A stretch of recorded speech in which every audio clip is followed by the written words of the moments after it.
नमस्कार विद्यार्थी मित्रांनो.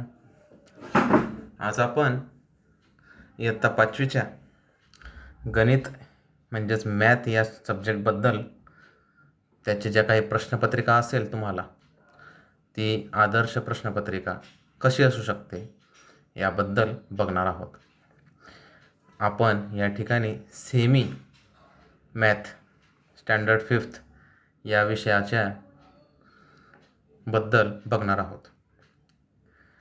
विद्यार्थी मित्रांनो, मॅथ्स जर म्हटलं तर मॅथ्समध्ये तुम्हाला जी काही प्रश्नपत्रिका असणार आहे ती प्रश्नपत्रिका ती क्वेश्चन पेपर तुम्हाला 40 मार्क्सची असणार आहे, 40 मार्क्सची. ओके. आणि या 40 मार्क्समध्ये तुम्हाला fill in the blanks, solve the followings, solving some questions, examples, त्याचबरोबर ड्रॉ सर्कल्स किंवा ड्रॉ डायग्रॅम्स एटसेट्रा एटसेट्राच इथपर्यंत तुम्हाला या प्रश्नांची बद्दल विचारलेलं असेल. हे एक्झाम्पल्स तुम्हाला सोडवायचे आहे. आता सगळ्यात अगोदर तुम्हाला या प्रश्नपत्रिकेमध्ये या क्वेश्चन पेपरमध्ये काय दिसतं आहे तर या ठिकाणी बघा तुम्हाला ते फिल इन द ब्लँक्स दिसत आहेत. ओके. आता हे फिल इन द ब्लँक्स जे आहेत हे फिल इन द ब्लँक्स किती आहेत? 8. म्हणजेच किती मार्क्स झाले? हे 8 जे काही तुमचे फिल इन द ब्लँक्स आहेत हे 8 फिल इन द ब्लँक्स तुम्हाला या ठिकाणी दिलेले आहेत. त्याचनंतर सॉल्व द फॉलोविंग्स आहेत. मग या सॉल्व द फॉलोविंग्समध्ये तुम्हाला एक्सपांडेड फॉर्म दिलेले आहेत, ॲडिशन दिलेली आहे, सबट्रॅक्शन दिलेलं आहे, मल्टिप्लिकेशन दिलेलं आहे, बरोबर, कन्व्हर्जन दिलेलं आहे. हे सर्व या सेकंड क्वेश्चनमध्ये दिलेले आहेत. हे तुम्हाला 2 मार्क्स इच क्वेश्चन या ठिकाणी असेल. ओके. नेक्स्ट क्वेश्चन आहे सॉल्विंग. आता हा सॉल्विंग जो आहे सॉल्व जो आहे हा तुम्हाला थोडं ब्रॉड क्वेश्चन्समध्ये तुम्हाला हे विचारलेलं असेल. मग ब्रॉड क्वेश्चन्स म्हणजे नेमकं काय तर तुम्हाला समजा या ठिकाणी विचारलेलं आहे त्यांनी. हे 3 मार्काला प्रश्न असेल. ओके. आणि त्यानंतर क्वेश्चन 4 जो दिलेला आहे तुम्हाला, या क्वेश्चन 4मध्ये तुम्हाला काही डायग्रॅम्स दिलेले आहेत. या डायग्रॅम्सबद्दल तुम्हाला माहिती मिळवायची आहे आणि त्या माहितीनुसार तुम्हाला ते क्वेश्चन्स त्या ठिकाणी सॉल्व करायचे आहे. ओके. मग ही झाली तुमची टोटल ओव्हरऑल काय झाली ही क्वेश्चन पेपर. मग ही क्वेश्चन पेपर ही फक्त तुम्हाला डेमो आहे, पहिलेच सांगतो मी तुम्हाला. नाहीतर तुम्हाला असं वाटेल की हीच प्रश्नपत्रिका आपल्याला पडेल आणि हीच आपण सोडवू आणि फक्त याचाच अभ्यास करू, असं नाही. लक्षात घ्या. ओके. ही फक्त तुम्हाला डेमो क्वेश्चन पेपर आहे. हे फक्त तुम्हाला डेमो दाखवतोय मी की अशा प्रकारची प्रश्नपत्रिका क्वेश्चन पेपर तुम्हाला असेल आणि मग तुम्हाला काय काय अभ्यास करावा लागू शकतो याबद्दल तुम्हाला या क्वेश्चन पेपरमध्ये मी सांगतोय. ओके. हीच प्रश्नपत्रिका पडणार नाही, यापेक्षा वेगळी तुम्हाला प्रश्नपत्रिका असेल. हे फक्त डेमो आहे. ओके. मग आपण मी तुमचा जास्त वेळ न घेता तुम्हाला डायरेक्ट आता हे जे काही क्वेश्चन्स आहेत हे क्वेश्चन्स तुम्हाला मी आन्सरमध्ये मी लिहिलेले आहेत, तुम्ही बघा. ओके. मग बघा या ठिकाणी फर्स्ट क्वेश्चन काय दिसतोय तुम्हाला? Fill in the blanks. Okay. First काय? Write the number 9 using Roman numerals. Roman न्यूमरल्समध्ये 9 ही जी काही संख्या आहे ही संख्या तुम्ही कशी लिहू शकाल तर आय आणि X we call that the Roman numerals. Okay. Next one, second, write the place value of underline digit. आता ही प्लेस व्हॅल्यू दिलेली आहे. प्लेस व्हॅल्यू म्हणजेच काय तर तुमची जी काही स्थानिक किंमत. ओके. स्थानिक किंमत म्हटलं जातं तिला मराठीमध्ये. ही प्लेस व्हॅल्यू अंडरलाईन जी दिलेली आहे तिला तुम्ही ती काय नेमकी दर्शवते ते आपल्याला बघायचं आहे. आता या ठिकाणी काय दिलेलं आहे? 5ला अंडरलाईन केलेली आहे. So 5 here is equal to we call that the 50,000. Okay. We call that 50,000 because of why? It's a unit place, it's a 10 place, 100 place, 1000 place and 10,000 place. So means 10 multiplied by 5 is equal to 50,000 place. Okay. This is the 50,000 is the place value. Okay. Next one. Write the proper symbol here. Less than and more than in the box 99,999 and 9,99,999. So which is the number is properly most and the higher number of the others? So here it's a 9,99,999 is the more than the 99,999. म्हणजेच काय, तर हा जो symbol आहे, हा symbol काय आहे, च्यापेक्षा मोठा. ओके, म्हणजे 99,999पेक्षा काय मोठे आहे, 9,99,999. Okay, next one. फोर्थ काय दिलेलं आहे तुम्हाला, write the proper number in the box 3/4 is equal to. So 3/4 is equal to, so what, so it's a 15 upon dash dash. Here is the dash dash. So what is the number, it's a 20. Why? Because of the 20, because the 3 multiplied by 5 is equal to 15, and the here the upper number means the denominator is the multiplied by 5, so here the numerator also multiplied by 5, so 4 multiplied by 5 is equal to 20. Okay, understood? Okay, next one. A line joining any 2 points on a circle is called a dash dash. So here is the answer is chord. Okay, या ठिकाणी answer काय येईल तुमचं, chord. Next one. Angles of measure 9 dash dash are called right angle. Right angle means तुमचा काटकोन. मग काटकोन is the, म्हणजे काटकोन हा किती अंशाचा असतो, it's a 90 degree angle. Okay, so angle of measure 90 degree are called right angle. Seventh one. The diameter of a circle is dash dash the length of its chord. जो diameter असतो, तो diameter म्हणजेच काय, व्यास.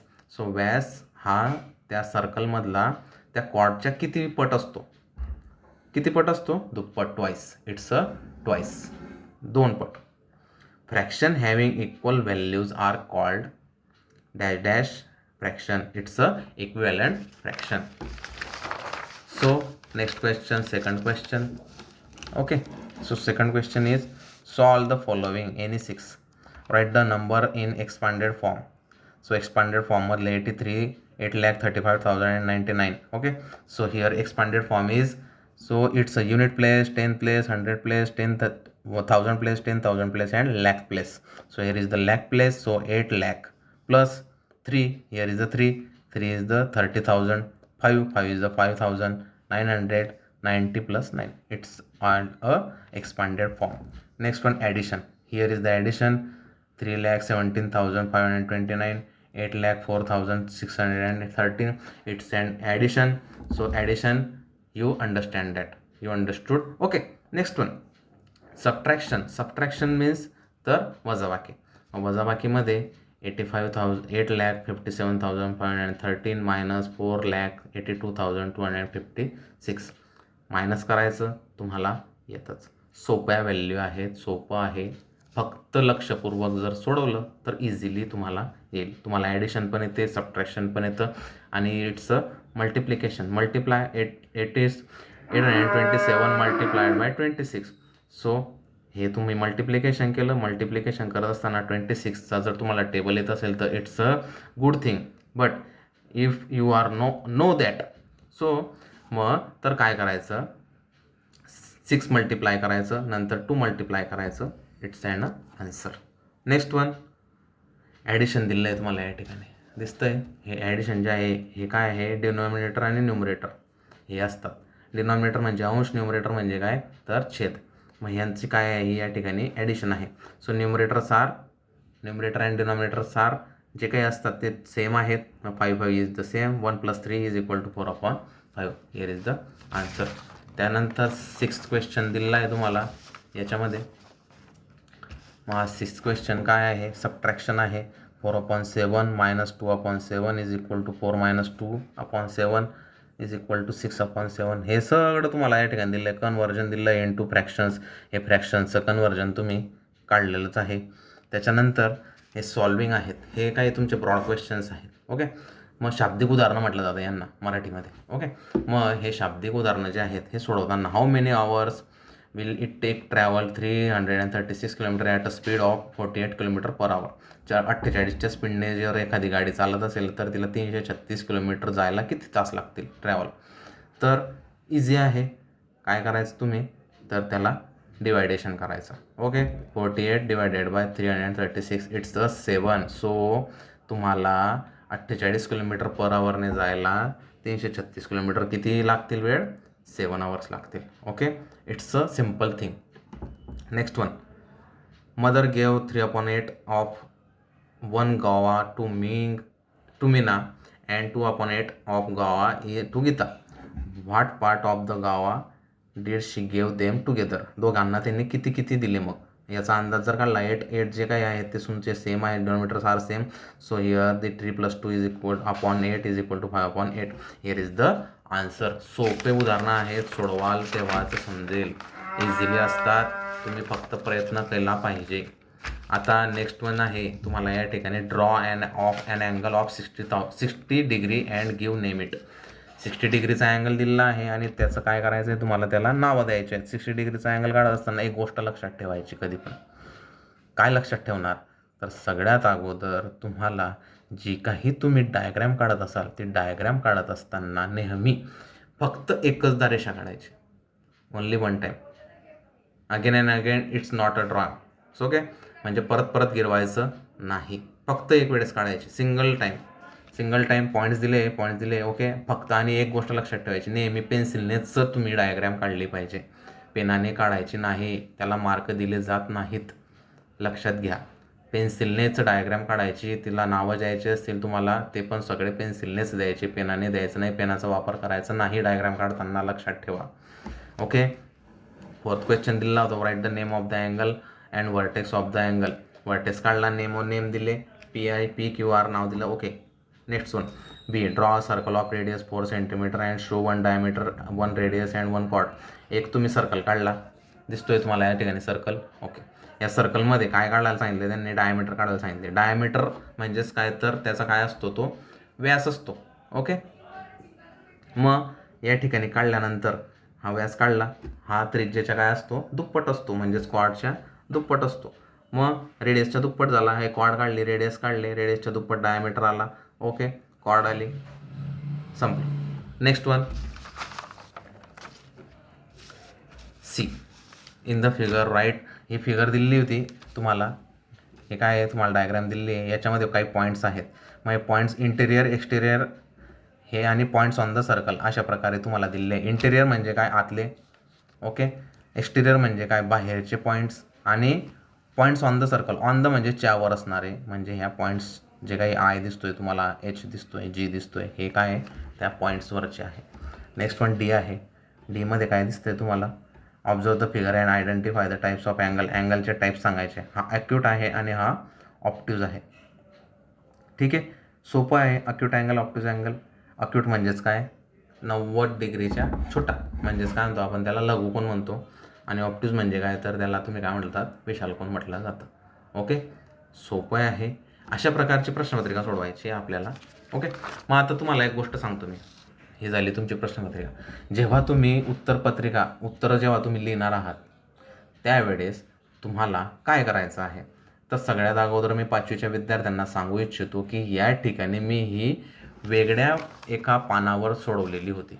Okay, पण तुम्हाला आम्ही आता काय केलं आहे, हा प्रश्न जो आहे, या प्रश्नाच्याच खाली तुम्हाला जागा दिलेल्या आहेत.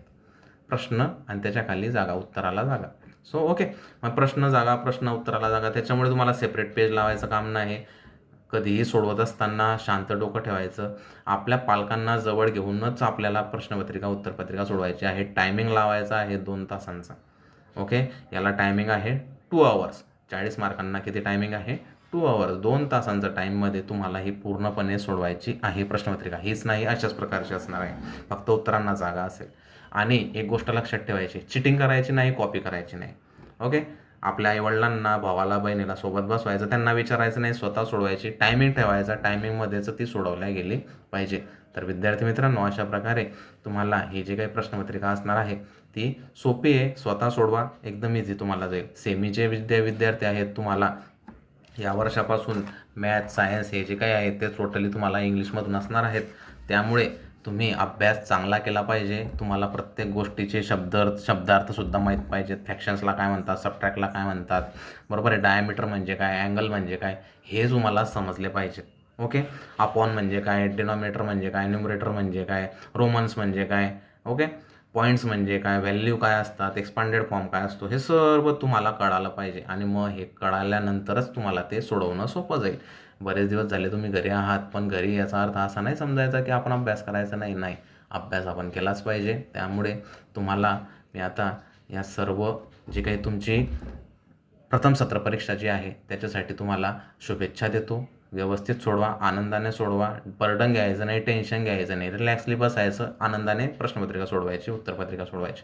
आणि आमच्याकडून घेऊन गेल्यानंतर तुम्ही लवकरात लवकर ती परतसुद्धा आम्हाला करायची आहे. सो विद्यार्थी मित्रांनो, तुम्हाला या प्रथम सत्र परीक्षेसाठी खूप खूप शुभेच्छा. मी विश्वेश पाटील तुमची रजा घेतो. धन्यवाद.